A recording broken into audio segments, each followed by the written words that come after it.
Hola, buenas tardes. Mi nombre es Yaritza Muñoz, estudiante de Tecnología Médica. Mi propósito de esta presentación es analizar un caso clínico de músculo esquelético en base a las tutorías realizadas por la profesora Miriam Durán. Comenzaremos con explicar el caso clínico que se presentó, que es una paciente femenina de 15 años con antecedentes de prótesis de rodilla. La madre no reporta mayor información de elementos de osteosíntesis. Actualmente presenta paraparesia, las extremidades inferiores, aumento de volumen del tercio medio e inferior del muslo derecho. Saben los datos de su peso, su talla y su creatinina. Se extraen exámenes previos que se muestran acá, al lado derecho de la pantalla, y también se explica un examen de rodilla y muslo derecho con medio de contraste.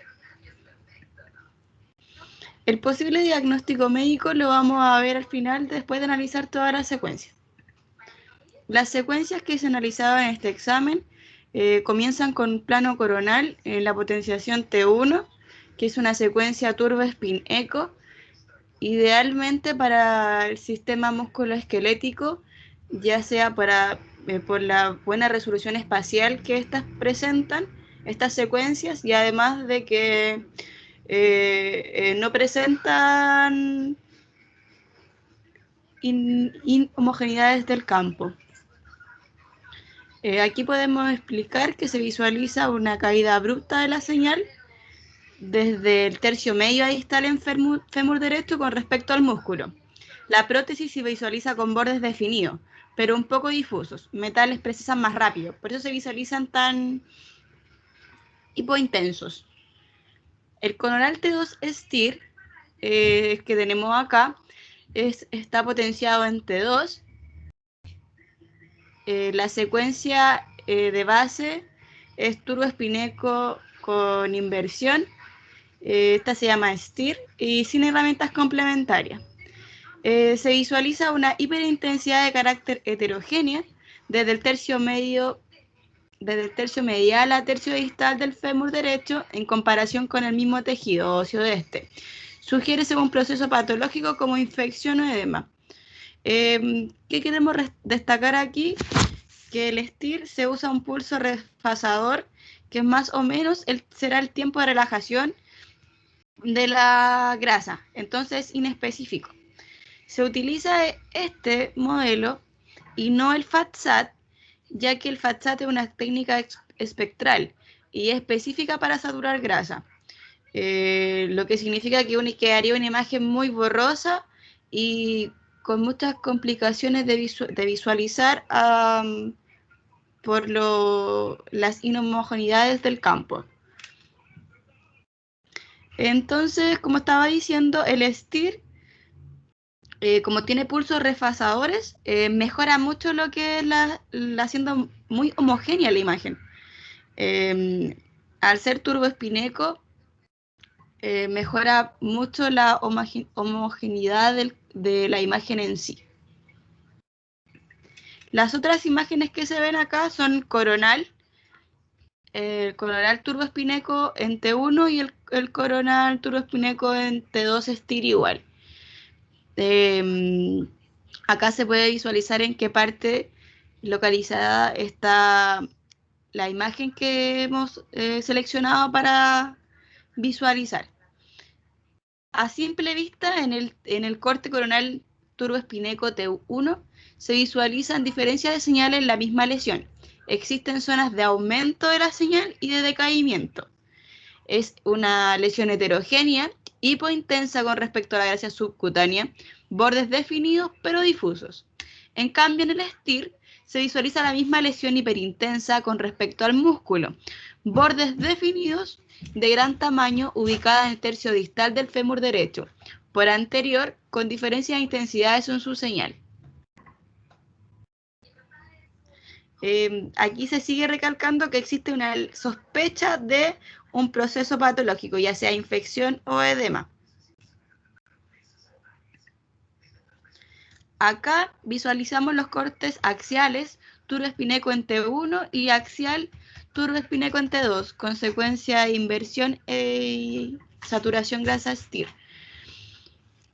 Aquí se puede visualizar en el plano que se encuentra con respecto al plano sagital. El axial turboespineco T1 se observa lesión hipointensa con respecto al músculo, pero de carácter homogénea, con bordes bien definidos. Acá lo podemos observar. En cambio, en la axial T2 STIR se visualiza una lesión hiperintensa con respecto al músculo, bien definida, heterogénea. Se observa influencia de la prótesis en posterior a la lesión, generando cambios de susceptibilidad, que es acá. Cambios que se visualiza también, a su vez, líquido articular superior al cóndilo lateral de la prótesis, que sería por el muslo derecho. Acá encontramos el plano sagital, un potenciado en T2 de una secuencia turboespineco, sin herramientas complementarias. El sagital T2 se visualiza la lesión con bordes definidos, heterogénea, ubicada en plano medio de la pierna, por anterior al tercio distal del fémur derecho y levemente direccionada hacia medial. Eso lo podemos corroborar con el plano coronal. La importancia de esta secuencia en sí, de este plano, es la localización y que se puede apreciar que la lesión está encapsulada. Acá podemos apreciar un plano coronal con potenciado en T1, secuencia turboespineco, con una herramienta de saturación grasa que se llama Dixon. Las imágenes que no son influenciadas por las inhomogeneidades del campo. Esta secuencia satura homogéneamente con la presencia de prótesis metálicas. Se utiliza para la visualización de contenido de la lesión.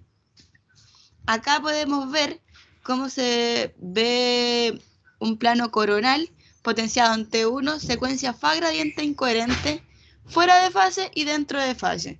¿Para qué se utilizan estas secuencias? Estas secuencias se utilizan para visualizar el contenido de la lesión.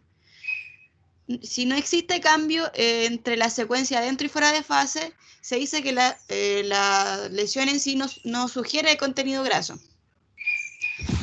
Acá no sugiere, claro, contenido graso. Principalmente se utiliza para visualizar el contenido de la lesión, como ya lo había dicho anteriormente, para saber si la lesión tiene o no contenido graso, para poder ir descartando otros procesos patológicos. En esta secuencia se utiliza el artefacto de Chemical Shift de segundo orden para poder demostrar contenido de esta. También se realizó una secuencia de difusión que corresponde a un plano axial potenciado en T2. Secuencia de base es una EPI, turboespineco EPI. Secuencia avanzada es una difusión con factor B diferente de 0. Con una herramienta complementaria de saturación grasa que es el FATSAT. Como lo habíamos dicho delante, que es específicamente para saturar grasas, utiliza un pulso de 180 y una frecuencia específica a la grasa. Es una técnica espectral. La difusión se utiliza especialmente para descartar un proceso tumoral o un absceso como tal. Para visualizar si existe líquido restringido dentro de la lesión. En este caso, la lesión presenta zonas hiperintensas correspondientes a líquido restringido en la porción del tercio distal del fémur por el plano anterior. La difusión utiliza un llenado del espacio K-EPI en zigzag que prioriza la resolución del contraste. Usa pulsos y gradientes haciéndola muy susceptible a distorsión geométrica por la diferencia de interfaz de contraste que presenta por la prótesis que tiene este caso clínico. Por eso esta imagen se visualiza de baja calidad, por decirlo de una forma así. A la vez faltaría incluirle un mapa ADC, que sería para visualizar la ubicación de restricción del líquido que existe en esta secuencia, ya que el mapa ADC se visualiza si la restricción es intracelular, viéndose hipointenso, o extracelular, viéndose hiperintenso, que serían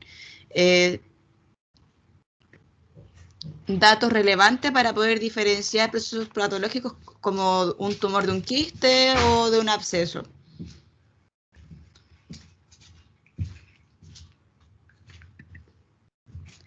Aquí tenemos un plano coronal potenciado en T1, secuencia turboespineco con saturación grasa Dixon en una fase que se dice máscara y en otra con administración de contraste. El coronal T1 con contraste siempre se recomienda la utilización de una secuencia máscara para mejorar visualización de la impregnación de contraste. Acá, en la fase que se encuentra con la administración de contraste, se visualiza la misma lesión que hemos descrito en todas las secuencias anteriores, con hipercaptación de contraste en su periferia, estando en un proceso activo. También se puede llegar a decir que donde los abscesos captan es en la periferia, y los tumores captan de forma completa. Con todo lo que hemos dicho recientemente, ahora presentaremos el posible diagnóstico médico. Como ya lo he mencionado en toda la presentación, el examen que identifica cambios postquirúrgicos con prótesis de resección de rodilla derecha hace recalcar que en las imágenes de la secuencia se visualiza un paciente de sexo masculino, y el caso que se presentan acá se presenta una paciente femenina. Entonces hay que visualizar bien y anotar bien en la entrevista y en todo lo que se realiza previo a la realización del examen. Eso lo diré un poco después. También acá las imágenes, como ya lo he mencionado, las imágenes de la secuencia visualizan lesión con bordes bien definidos, heterogénea e hiperintensa con respecto al músculo en potenciación T2, encapsulada e hipercaptante al contraste en la periferia de esta. La difusión nos muestra que existe un líquido restringido dentro de la lesión, pero no existe imagen de mapa AS para ver la ubicación intra o extracelular de la restricción de este mismo líquido. Todo lo que he dicho recientemente sugiere el proceso infeccioso, en este caso absceso. Esta lesión está asociada a otra lesión lítica ubicada superior al cóndilo lateral de la prótesis del fémur. Se presenta aumento de volumen en las partes blandas que compromete a los compartimentos femoral anterior y medial. El resto del estudio está sin cambios. Desde un punto de vista epidemiológico, el mecanismo patogénico más importante comienza con una infección operatoria, probablemente por contaminación de la herida o por diseminación hematógena del postoperatorio temprano. Las indicaciones y precauciones: solicitar al paciente que se desvista por completo, que se quite todo elemento metálico, dar indicación de recostarse de cúbito supino en la camilla, explicar brevemente en qué consiste el examen, tiempo de duración, y preguntar a la paciente o al paciente si sufre de claustrofobia, indicar el uso de audífonos para el ruido acústico, preguntar a la paciente si existe alguna duda en la realización de su examen.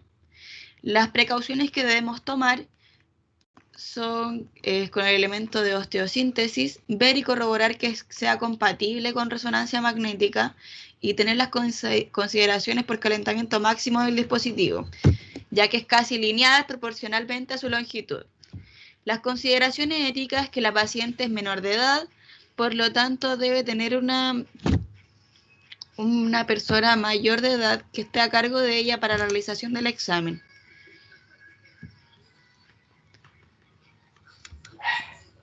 Esa ha sido mi presentación del caso clínico de músculo esquelético. Espero le haya gustado y nos vemos en otra ocasión. Muchas gracias.